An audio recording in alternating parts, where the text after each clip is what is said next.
할렐루야. 사랑하는 동대문교회 성도님들, 지난 한 주간도 평안하셨습니까? 낮에 온도는 많이 올라갔다고 하지만 아침 저녁은 아직 제법 쌀쌀한 것 같습니다. 그럼에도 불구하고 2월이 가고 3월을 맞이하는 주간이 되다 보니까 봄이 왔음을 기대하게 되고 또 그렇게 느껴지게 되는 것 같습니다.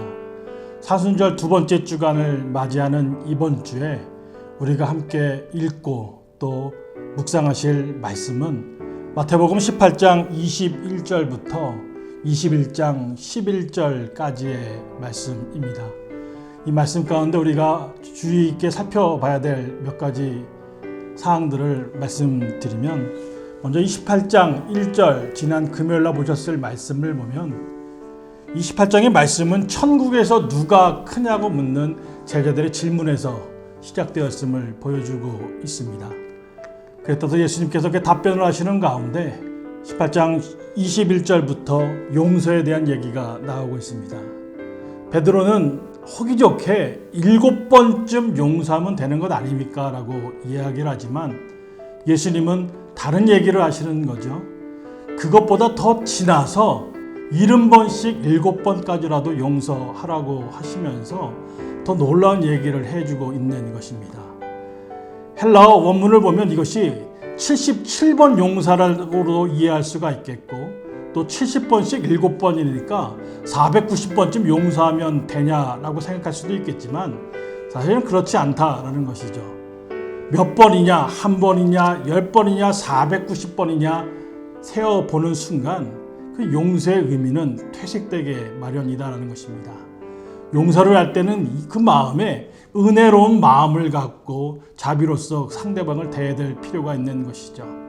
지금 예수님께서는 그것을 우리에게 이야기하고 있으면서 이것을 통해서 보여주는 것이 무엇이냐면 과연 하나님 나라가 어떤 것인지를 제자들이 깨달아 알기를 원하고 계신다라는 것입니다. 19장부터 시작되는 말씀도 마찬가지입니다. 예수님께서 이제 자기의 때가 다 된 줄 아시고 예루살렘으로 들어가는 그런 걸음을 옮기시면서 하나님의 나라가 어떤 모습인지 제자들에게 때마다 시마다 얘기하고 있는 것이죠. 근데 우리가 19장, 20장 이번 주의 말씀을 통해서 알아야 될 것은 예수님이 말씀하신 하나님 나라에서의 이 크리스찬 공동체가 사는 삶과 이 땅에 살고 있는 우리가 생각하는 삶이 때로는 부딪히고 또 서로 상충되는 것 같을 때가 있다라는 것입니다. 19장에서 예수님 이혼과 재혼하는 것, 또 독신자의 삶, 또 어린아이를 어떻게 대할지, 또 젊은이들이 어떤 꿈을 갖고 살아야 하는지에 대해서 말씀하고 있는데 그것이 이 땅의 사람들이 생각하는 바와 예수님 말씀하는 바가 너무나도 다른 것이죠. 그러나 이것을 통해서 하나님 나라를 믿는 이 크리스찬 공동체가 어떤 생각을 가지고 이 땅에서 살아야 되는지를 밝히 보여주고 계시는데 그것은 이 땅 모든 사람들이 생각하는 삶과는 다른 삶을 살아야 된다고 이야기하고 있는 것입니다. 공동체로서 모두를 포용하고 심지어는 어린이일지라도 그들도 포함시키고 꿈을 가진 젊은이가 있을지라도 그것을 포함시켜야 되는데 많은 경우 그들은 자기의 꿈들을 위해서 이 땅의 욕심을 위해서 하나님 나라를 꿈꾸지 못할 때가 있다라는 것이죠. 그래서 예수님 그렇게 얘기하지 않습니까?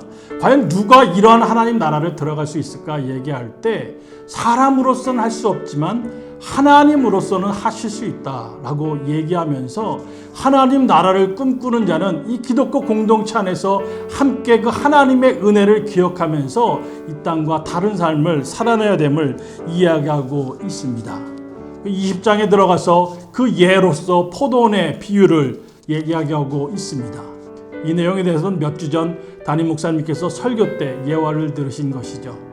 세상 사람들의 가치와 생각으로는 도저히 이해할 수 없는 일이 하나님 나라 크리스찬 공동체에서는 일어나고 있는데 그 기초가 바로 은혜와 자비의 모습이었다라는 것입니다.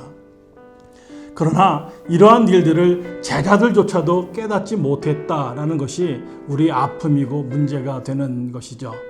예수님은 이제 십자가 달려 돌아가시기 위해서 예루살렘으로 향하여 걸음을 옮겨가면서 제자들에게 이 하나님 나라와 이 하나님 나라를 품은 이 땅의 기독교 공동체가 어떻게 살아야 될지를 계속해서 비유로 말씀해주고 계심에도 불구하고 심지어 제자들, 가까이 예수를 모였던 제자들조차도 그것을 제대로 이해하지 못했다는 것 아닙니까? 그 단적인 예가 19장 20장 20절부터 보여주는 세베대의 아들들에 대한 이야기죠. 어머니가 와서 이 땅에서의 어떤 권세와 권위를 짓기 위해서 하나들은 예수님 우편에 하나들은 좌편에 앉게 해달라고 부탁을 드리는 것 아니겠습니까? 근데 예수님은 20장 29절부터 맹인을 만나면서 그 맹인의 눈을 고쳐주는 사역들을 하시기 시작하는데, 이 내용을 통해서 이 마태복음을 쓴 마태가 보여주고자 하는 것은 과연 누가 장님이냐라는 것이죠. 과연 하나님의 나라를 옳게 보지 못하는 사람들이 과연 누구냐라는 것이고, 심지어는 제자들조차도 하나님 나라를 옳게 보지 못할 때가 있음을 애들로 표현하면서 그 눈먼 것이 하나님의 은혜로 말미암아 고침을 받아야 된다라고 이야기하고 있는 것입니다. 그리고 21장에서는 예수님께서 드디어 예루살렘에 입성하시는 모습이 나타나 보이고 있습니다. 많은 사람들이 몰려나와서 호산나 다윗의 이름으로 오시느니 하면서 환송을 불렀지만 정작 그들이 놓치는 것이 뭐였냐면 예수님은 그들이 원하는 왕으로서의 모습이 아닌 철저히 낮아지면서 하나님 나라를 꿈꾸는 자의 모습으로 예루살렘에 입성하고 계시다라는 것이죠. 저는 이번 한 주간 성도님들이 이 하나님의 말씀을 묵상하면서 과연 내가 꿈꾸는 것과 하나님 나라를 꿈꾸는 기독교 공동체의 구성원으로서 내가 품어야 될 꿈이 어떻게 다른지를 계속해서 생각해 보시고 묵상해 보셨으면 좋겠습니다. 날마다 하나님의 말씀을 귀하게 묵상하는 가운데 하나님의 은혜를 충만히 받으시는 저희 동대문교회 성도님 되시기를 축원드립니다. 감사합니다.